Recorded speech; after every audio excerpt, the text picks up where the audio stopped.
என்ன பண்ண போகிறோம்னா பால் பாயசம் பண்ண போகிறோம்.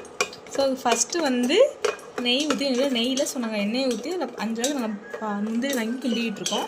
இங்கே பணக்காரன் நான் நிறைய அடுத்து வந்து என்ன பண்ணுறாங்கன்னா இந்த முந்திரி வந்து வெளில எடுத்துக்கணும்.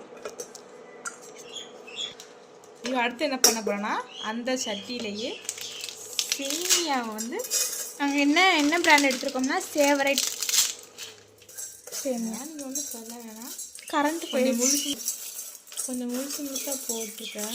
போடாதீங்க, கொஞ்சம் நல்லா வத்தல் விட்டு போடுங்க, அப்போ தான் கொஞ்சம் ஓகே. கொஞ்சம் இவ்வளோ போதும். இப்போ கேஸ் ஆன் பண்ணிக்கிட்டு நம்ம அதே மாதிரி ட்ரை ரோஸ்ட் பண்ணலாம்.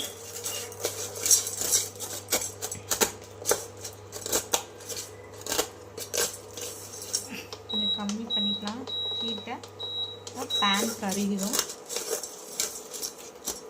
அதில் மாதிரி இப்போ அது வந்து நம்ம ட்ரை ரோஸ்ட் பண்ண அந்த சேமியாவை எடுத்து ஒரு தட்டில் மாற்றி வச்சுக்கலாம். பார்த்து பண்ணுங்க. சுத்தம்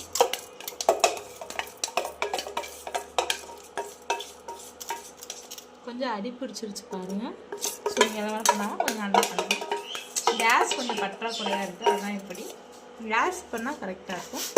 ஓகே, அடுத்து நம்ம பால் ஊற்றிக்கணும். பால் நல்லா சுண்ட விடணும்.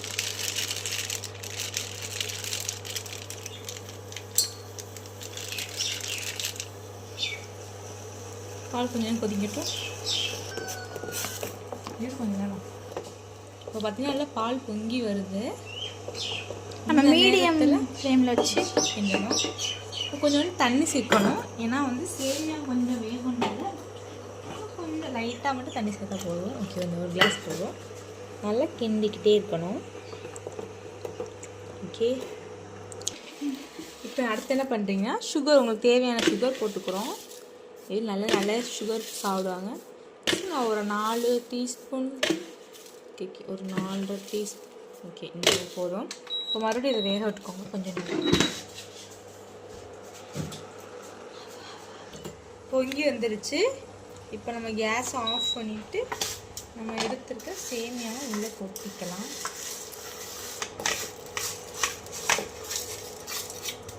முந்திரி இருந்ததே என் தங்கச்சி பாதி சாப்பிட்ருச்சு. இதுதான் இருக்குது. இது வந்து நல்லா மிக்ஸ் பண்ணுங்க. நல்லா கொதிக்க விட்டுட்டு ஒரு 1/2 hour சென்ட்டு கையில் எடுத்துக்கலாம்.